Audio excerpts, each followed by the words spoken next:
আমার আজকের নিবেদন কবি সুকান্ত ভট্টাচার্যের বিয়েবাড়ির মজা।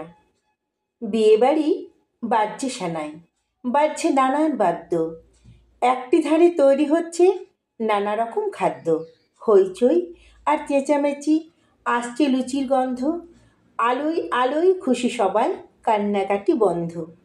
বাসর ঘরে সাজছে কোণে, সকলে উৎফুল্ল, লোকজনকে আসতে দেখে কর্তার মুখ খুলল।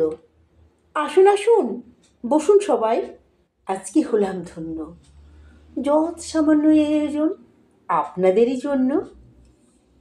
মাংস, পোলাও, চপ, কাটলেট, লুচি এবং মিষ্টি। খাবার সময় এদের দিকে দেবেন একটু দৃষ্টি। বর আসেনি, তাই সকলে ব্যস্ত এবং উৎসুক, আনন্দে আজ বুক সকলে নাচছে কেবল থুক থুক। উলু দিয়ে তৈরি সবাই, শাঁখ হাতে সব প্রস্তুত, সময় চলে যাচ্ছে বলে মনটা করছে খুঁতখুঁত। ভাবছে সবাই কেমন করে বরকে করবে জব্দ।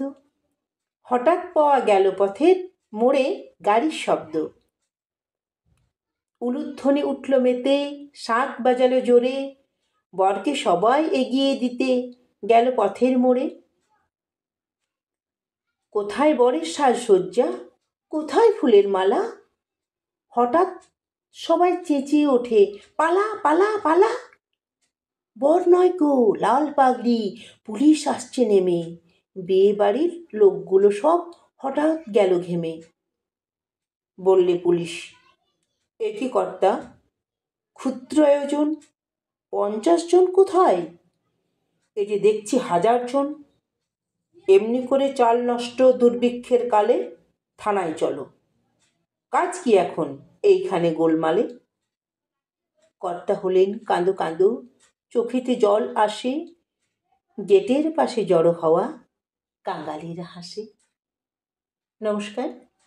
কবিতাটি ভালো লাগলে লাইক করবেন এবং কেমন লাগলো তা কমেন্টে লিখে জানাবেন। আবার এরকম কবিতা শোনার জন্য চ্যানেলটিকে অবশ্যই সাবস্ক্রাইব করবেন।